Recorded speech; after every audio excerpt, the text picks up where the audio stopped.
ইসলাম একটি ধর্ম, গতানুগতিক ধর্ম না। পৃথিবীতে অন্যান্য যত ধর্ম আছে সেরকম কোন গতানুগতিক ধর্ম ইসলাম না।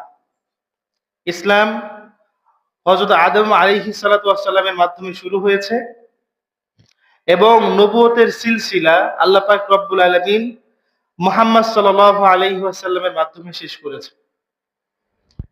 ইসলাম সেই আদম আলাইহিস সালামের যুগে ছিল, এখনো ইসলাম আছে। ইসলামের নবী আসছে গেছে, এক এক সময় এক এক নবীকে এক এক রাসূলকে আল্লাহ তাআলা এক এক শরীয়ত দিয়ে পাঠিয়েছেন। আদম আলাইহিস সালাম তাকে আল্লাহ এক দায়িত্ব দিয়ে এক শরীয়ত দিয়ে পাঠিয়েছেন। নূহ আলাইহিস সালাম তাকে আল্লাহ এক দায়িত্ব দিয়ে এক শরীয়ত দিয়ে পাঠিয়েছেন। একজন নবী চলে গেছেন, তারপরে আরেকজন নবী আসছেন, তার নতুন শরীয়ত নিয়ে তিনি উম্মতের মাঝে কাজ করছেন। যখন কোন নবী আসেন তো তার আগের যে শরীয়ত ছিল সেই শরীয়তটা বাতিল হয়ে যায় এবং সর্বশেষ সর্বশ্রেষ্ঠ চূড়ান্ত নবী মুহাম্মদ সাল্লাল্লাহু আলাইহি ওয়াসাল্লাম তিনি দুনিয়াতে আসার দ্বারা পৃথিবীতে সমস্ত রকম শরীয়তের একেবারে সমাপ্তি ঘটে গেছে। মানে মুহাম্মদ সাল্লাল্লাহু আলাইহি ওয়াসাল্লাম আসার পরে দুনিয়াতে আর কোন শরীয়ত নাই। একমাত্র যে শরীয়ত সেটা কি? দ্বীনে ইসলাম। এই ইসলাম ছাড়া আর কোন শরীয়ত নেই। পৃথিবীতে যত ধর্ম আছে সব ধর্মের মধ্যে যদি আপনি কোন ধর্ম সবচেয়ে বেশি বর্ধনশীল, মানে কোন ধর্মের মধ্যে মানুষ সবচেয়ে বেশি দাখিল হচ্ছে বা কোন ধর্ম সবচেয়ে মানুষ বেশি গ্রহণ করতেছে, যদি আপনি এই বিষয়টা যাচাই বাছাই করতে যান দেখবেন সকল ধর্মের মধ্যে সবচেয়ে বেশি যে ধর্মের অনুসারী বাড়তেছে সেটা ইসলাম। সেটা কি? ইসলাম। তো এই জোয়ার, ইসলামের মধ্যে মানুষ ঢোকার যে জোয়ার, এই জোয়ারে বাদ দেওয়ার মতো কোনো বাদ নেই। কেউ চাইলে এই জোয়ারকে থামাতে পারবে না। এই চ্যালেঞ্জ স্বয়ং আল্লাহ তাআলা, যে তারা চায় তাদের মুখের ফুৎকারে ইসলামের আলোটাকে নিভিয়ে দিতে, কিন্তু আল্লাহ তাআলা ওয়াল্লাহু মুতিম্মু নূরিহি ওয়ালাউ কারিহাল কাফিরুন, আল্লাহ ইসলামের আলোটাকে জ্বালবেন, কাফেররা পছন্দ করুক চাই না করুক, অপছন্দ করলেও আল্লাহর কিছুই আসে যায় না। সুতরাং ইসলামের যে আলো এটা জ্বলবেই জ্বলবে। এখন কোরআনের যে চ্যালেঞ্জ গুলো আছে এই চ্যালেঞ্জ গুলো মোকাবেলা করা কোনো কাফের, মুশরিক, ইহুদি, খ্রিস্টান কারো পক্ষে সম্ভব না। অসম্ভব, টোটালি অসম্ভব, মানে পারবেই না। এটা অসম্ভব তো অসম্ভব। আল্লাহ তাআলা বলছেন যে যদি তোমরা সন্দিহান থাকো যে এই যে কোরআন আমি আমার রাসূলের প্রতি নাজিল করেছি, আমার বান্দার প্রতি যে কোরআন আমি নাজিল করেছি, এই কোরআনের ব্যাপারে যদি তোমার কোনো সন্দেহ থেকে থাকে তাহলে তোমরা এই কোরআনের একটা সূরার মতো একটা সূরা বানাই নিয়ে আসো। তোমাদের যত সাহায্যকারী আছে সকলকে ডেকে কোরআনের সূরার মতো একটা সূরা বানাই নিয়ে আসো। এবং এই চ্যালেঞ্জ আজ পর্যন্ত বহাল আছে, কেউ আজ পর্যন্ত কোরআনের মতো একটা সূরা আনতে পারেনি। কত মানুষ কবিতা লেখে, গল্প লেখে, কিন্তু কোরআনের মতো করে কেউ পারছে? যার মধ্যে কোনো দিক থেকে, না ব্যাকরণগত দিক থেকে, না তত্ত্বগত দিক থেকে, না ইতিহাসের দিক থেকে, না বিজ্ঞানের দিক থেকে, কোনো দিক থেকে ভুল থাকবে না এমন একটা কবিতা, এমন একটা সূরা কেউ কখনো তৈরি করতে পারছে? পারবে? পারবে না। কোরআনের কাছে আসলে মানুষ অটোমেটিক্যালি সারেন্ডার করতে বাধ্য, তাকে সারেন্ডার করতেই হবে, সে চায় আর না চায়। তাহলে কেউ যদি ইসলামের স্রোতকে থামাতে চায় তাহলে চাইলেই সে কোরআনের বিরুদ্ধে কথা বলতে পারবে না। তাহলে কথা বলা যায় কোন জায়গায়? ইসলামকে যদি দমায় দিতে হয় বা ইসলামের স্রোতকে থামিয়ে দিতে হয় তাহলে সে বাদটা দেবে কোন জায়গায়? একটা জায়গা আছে, সে জায়গা হচ্ছে মুহাম্মদ রাসূলুল্লাহ সাল্লাল্লাহু আলাইহি ওয়াসাল্লাম। আমাদের রাসূল তিনি মানুষ ছিলেন নাকি জিন ছিলেন? ফেরেশতা ছিলেন নাকি মানুষ ছিলেন? মানুষ ছিলেন। কোরআনের মধ্যে আল্লাহ বারংবার বলছেন যে হে রাসূল আপনি বলে দিন, কুল ইন্নামা আনা বাশারুম মিসলুকুম, আমি তোমাদের মতো একজন মানুষ। কাফেররা রাসূলকে দেখে বলতো আল্লাহ এই নবীর কি হলো, এ আমাদের মতো বাজারে যায়, খাওয়া দাওয়া করে, চলাফেরা করে, এবার কেমন নবী? তাহলে আমাদের নবী কেমন ছিলেন? সাধারণ মানুষের মতো মানুষ ছিলেন, কিন্তু রাসূলের কাছে ওহী আসতো, তিনি বিশেষ মানুষ, আমাদের মতো নগণ্য মানুষ না। তো যদি রাসূলের বিরুদ্ধে মানুষের মনের মধ্যে একটু খটকা ঢুকাই দেওয়া যায়। আমার কথা বুঝতেছেন? যদি রাসূলের বিরুদ্ধে মানুষের মনের মধ্যে খটকা ঢুকে দেওয়া যায়, তাহলে ইসলাম থেকে মানুষকে সরানো সহজ হয়ে যায়। কারণ ইসলামের পরিচয় আমরা পেয়েছি কার মাধ্যমে? রাসূলের মাধ্যমে। কোরআন আসছে সরাসরি আপনার আমার কাছে নাকি রাসূলের কাছে? এবং আমরা যদি রাসূলকে ভণ্ড নবী প্রমাণ করতে পারি, তাহলে কোরআন মানার প্রশ্নই ওঠে না। তখন কোরআন চ্যালেঞ্জ মানারও প্রশ্ন আসে না। তাহলে কটাক্ষ করতে গেলে, সন্দেহ তৈরি করতে গেলে কোরআনে করতে হবে নাকি রাসূলের মধ্যে করতে হবে? রাসূলের মধ্যে। এবং এই কাজটাই যুগে যুগে ইহুদি খ্রিস্টান এবং মুশরিকরা করে আসতেছে, এবং আজও এই কাজটা বহাল তবিয়তে আছে। এখন প্রশ্ন হলো যে ওদের খেয়ে দিয়ে কাজ নেই কেন? ওরা কেন কোরআন বা ইসলামটাকে ওরা কেন থামাতে আসবে? ওদের কাজটা কি? দেখেন, পৃথিবীতে খারাপ কাজ বলতে যা আছে, অশ্লীলতা, অন্যায়, অবিচার, জুলুম, ব্যভিচার, যা কিছু আছে সব কিছুকে এক জায়গায় এনে হারাম ঘোষণা করছে ইসলাম, তাই না? আপনি অন্যের সম্পদ লুণ্ঠন করে খাবেন, হারাম ঘোষণা করছে কে? ইসলাম। আপনার আরেকটা মেয়ে, একজনের মেয়েকে পছন্দ হয়েছে, অবৈধভাবে তাকে ধর্ষণ করবেন, নিষিদ্ধ করছে কে? ইসলাম। আপনি মদ খেয়ে মাতলামি করবেন, নিষিদ্ধ করছে কে? ইসলাম। অথচ এই সমস্ত অন্যায় কাজ বিক্রি করে আপনার সাম্রাজ্যবাদীদের সাম্রাজ্য চলে। আমরা বর্তমান আধুনিক যুগ, এই যুগের মধ্যে মোবাইলে করা যায় না এমন কোনো কাজ নেই। ঘরের মধ্যে লেপের নিচে শুয়ে একটা ছেলে পর্ন দেখতেছে, পর্ন মানে হচ্ছে অশ্লীল যে ভিডিও, যেগুলো আমরা মুখে বলতে পারি না, গোপনে একটা ছেলে এই যে অন্যায় কাজ নিজের চোখ দিয়ে করতেছে, এই জিনিসটা দেখায় পশ্চিমা বিশ্ব বিলিয়ন বিলিয়ন ডলার আপনার আমার কাছ থেকে নিয়ে যাচ্ছে। এখন ইসলাম এসে বলবে যে এই পর্ন দেখা জায়েজ নাই, এবং এটা মেনে যদি মুসলিমরা পর্ন দেখা বন্ধ করে দেয় বা দুনিয়ার মানুষেরা এই পর্ন দেখা বন্ধ করে দেয়, হাজার হাজার কোটি ডলারের ব্যবসা লস হবে কাদের? কাদের? পশ্চিমাদের। ওরা কোনোদিন চাবে যে ইসলাম আসুক আর আমাদের এই ব্যবসা ধ্বংস হয়ে যায়? যাবে? পাশাপাশি দুইটা দোকান থাকলে মারামারি বেড়ে যায়। আমার দোকানের পাশে আরেকজন দোকান দেবে, আমার তো ব্যবসা লস হয়ে যায়। হ্যাঁ, আগে 50 টাকা লাভ হতো, এখন 25 টাকা হবে। 25 টাকা না, এখন 40 টাকা হবে। তাও সহ্য করবে মানুষ? 10 টাকা লস হবে।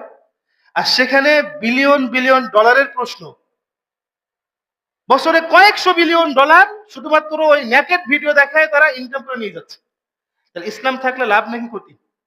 এই যে মদের ব্যবসা যেগুলা, হ্যাঁ, বিয়ার থেকে শুরু করে নিয়ে আপনি যেটা বলেন, বিয়ার, উইস্কি, তারপরে আপনার ওই হাবিজাবি যা আছে, মুসলমানরা চালায় এগুলা। এই ব্যবসা কাদের পকেটে? ইহুদি এবং খ্রিস্টানদের পকেটে। যদি মুসলিম ঘোষণা করে দেয় যে আমি আজকে থেকে 1 ফোঁটা মদ খাবো না, লস হবে কাদের? সবকিছু আদর্শিক দিক বিবেচনায় আপনার সবকিছুতে তাদের ব্যবসা ঠকে যাচ্ছে এক জায়গায়, সেটা হচ্ছে ইসলাম। সবচেয়ে বড় হুমকি হচ্ছে যে মুসলমান যে গতিতে বাড়তেছে, যে পরিমাণ ইসলামের প্রচার প্রসার হচ্ছে, কালকে না জানি ওদের ক্ষমতা মুসলমানদের হাতে চলে আসে যে কোনো সময়।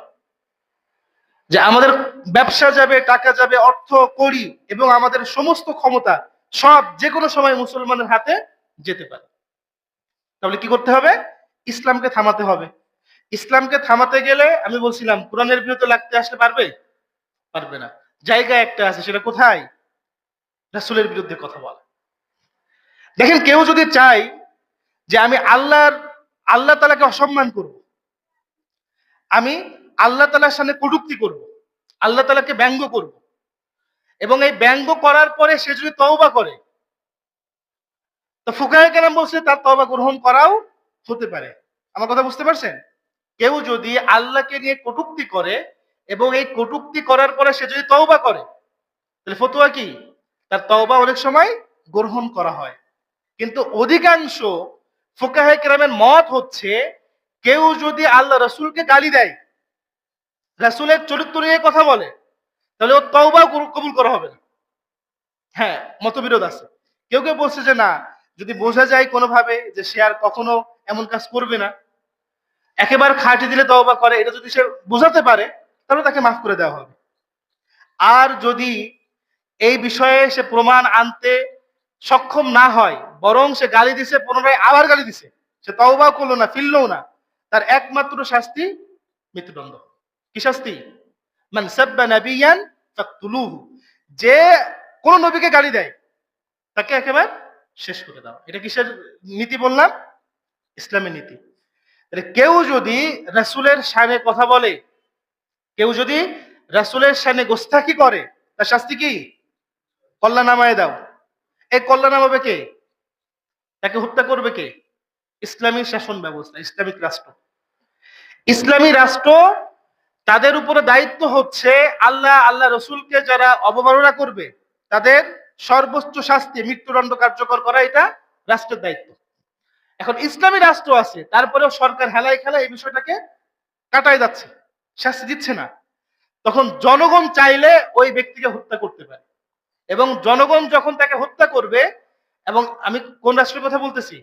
ইসলামী রাষ্ট্রের কথা বলতেছি, যেখানে ইসলাম কায়েম আছে, কোরআন দিয়ে যেখানে বিচার হয়, সেখানে যদি জনগণ রাসূলকে অবমাননা করার কারণে কাউকে গলা কেটে ফেলে, তাহলে রাষ্ট্র তাকে কিছু টাকা জরিমানা করতে পারে, সামান্য উত্তম মাধ্যম কিছু দিতে পারে। বুঝা গেল? কিন্তু অধিকার আছে একজন জনগণ রাসূলের শানে যখন বেয়াদবি করা হবে, তখন ওই বেয়াদবির কল্লা নামাই ফেলতে পারে। এখন আমরা যে সমাজের মধ্যে আছে, এটা কি ইসলামী সমাজ? এখানে কোরআন দিয়ে চলে? কাদের তৈরি আইন চলে? এখানে পশ্চিমাদের তৈরি আইন চলে, কুফরি আইন চলে। যে আইনের গোড়ায় কুফরি, সে নবীর বিরুদ্ধে নবীর বিরুদ্ধে অবমাননা করলে আইন তৈরি করবে? করবে? ইতিহাস কি বলে? আমাদের এই ভূখণ্ডে যখন ইংরেজরা শাসন করত, ইংরেজে শাসন করার আমলে আমাদের রাসূল সাল্লাল্লাহু আলাইহি ওয়াসাল্লামকে নিয়ে এক হিন্দু একটা বই লিখলো, রাজপাল নামের এক হিন্দু। সে একটা বই লিখলো, বইয়ের নাম হচ্ছে রঙ্গিলা রাসূল।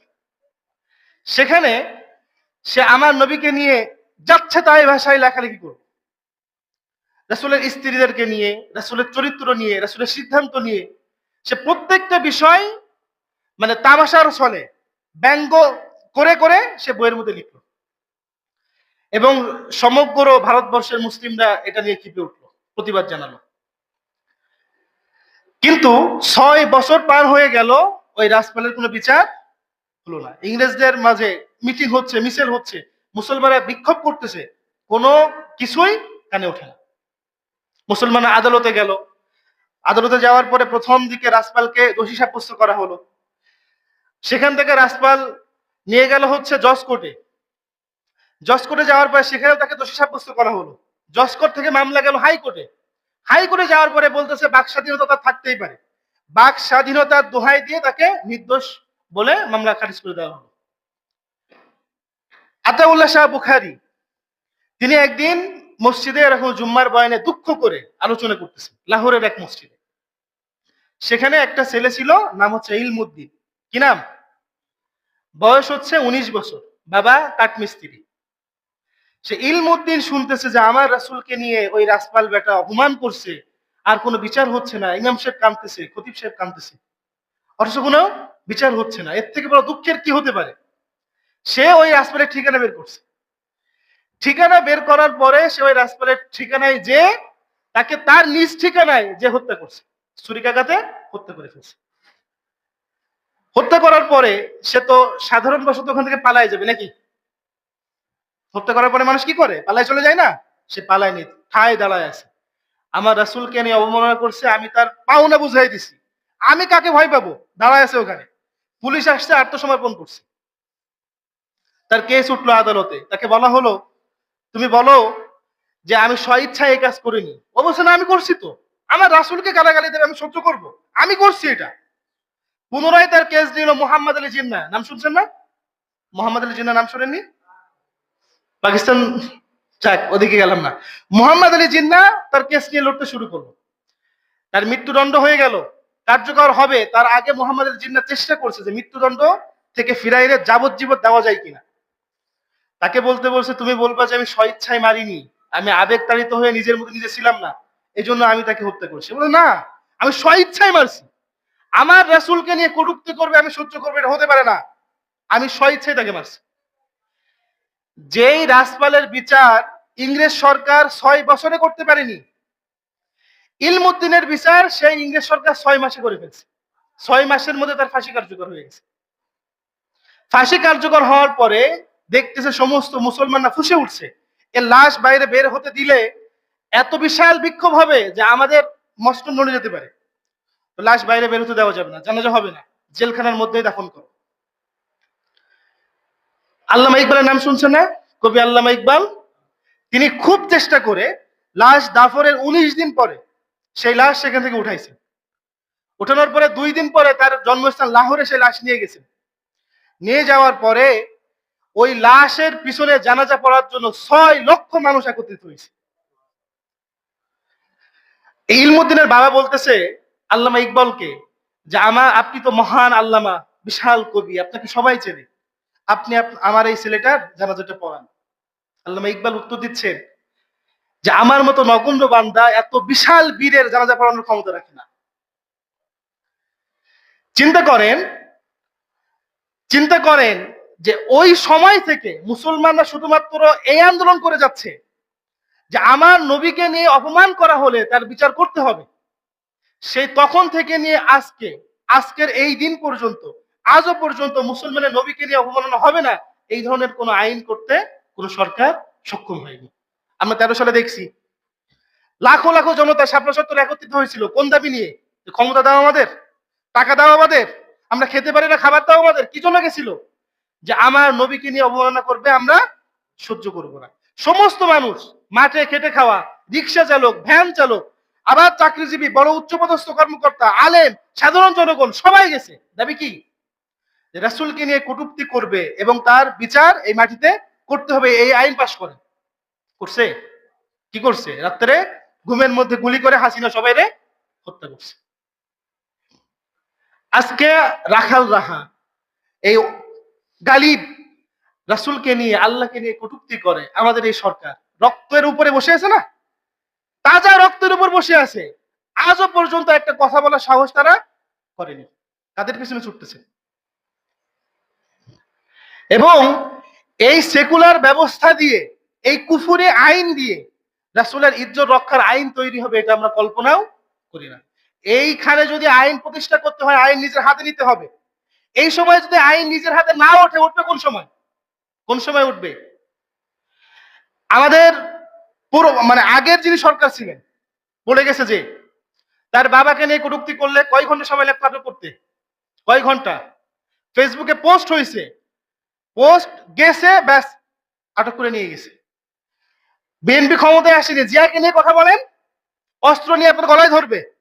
রাসূলকে নিয়ে কথা বলা হয়, মুসলমানের অন্তর থেকে কথা বেরোয় না। কিসের মুসলমান দাবি করি নিজেদেরকে? রাসূলের চরিত্র নিয়ে যেখানে কথা হয়, ইমাম মালিক রাহিমাহুল্লাহ বলছেন যে আল্লাহ রাসূল সাল্লাল্লাহু আলাইহি ওয়াসাল্লামকে নিয়ে কেউ কোন রকম অবজ্ঞা করবে আর মুসলমান বেঁচে থাকবে, তা হতে পারে না। মুসলমান বেঁচে থাকতে রাসূলকে নিয়ে কেউ কটূক্তি করবে, এটা হতে পারে না, বরং মুসলমানের মরে যাওয়া উচিত। চিন্তা করেন কোন জায়গায় এসে আমরা পৌঁছেছি। হ্যাঁ, এই বসুন্ধিয়া ইউনিয়ন থেকে আজ পর্যন্ত একটা প্রতিবাদ সভা বেরোলো না। এর থেকে বড় দুঃখের কি আছে? হ্যাঁ, আমরা তো বলতে পারি যে আমরা মারতে পারতেছি না, তারপরে আমরা জানাইছি সরকারকে, চাপ প্রয়োগ করছি যে ওকে শাস্তি দিতেই হবে। কেন শাস্তি দিবেন না আপনি? আমাদের ট্যাক্স নিয়েই তো আপনি চলেন, আপনি শাস্তি দিবেন না কেন? সংখ্যাগরিষ্ঠ মুসলিম দেশ এটা, আমাদের পকেটের টাকা দিয়ে সরকারের সংসার চলে। সেই সরকার, সেই বিচারক কেন এর বিচার করবে না? এই কথা আমরা বলতে পারি না? না, সেটাও বলতে পারি না। আমরা কুলু পেটে বসে আছি মুখে। মুসলমান কেরাম, কিয়ামতের ময়দানে একবার চিন্তা করেন, একবার চোখ বন্ধ করে চিন্তা করেন, আপনি হাউজে কাউসারের কাছে গেছেন, রাসূলের কাছে পানি পান করবেন। রাসূল বলছে যে আমরা নিয়ে অবমাননা করছিল, করছিলি কি বলবেন? আল্লাহ যদি বলেন যে রাখাল রাহা আমাকে দিয়ে গালি দিছিল, তুই কি করছিলি বল? আজকে আমার কাছে জান্নাত পাওয়ার জন্য আসছিস, কি করছিলি বল? আমার দেওয়া রিজিক খাইছিস, আমার দেওয়া অক্সিজেন নিছিস, আমার দেওয়া জমিনে বসবাস করছিস, আমাকে দিয়ে গালি দিছিল রাখাল রাহা, তুই কি করছিলি বল? কি বলবেন? উত্তর রেডি আছে কার কার?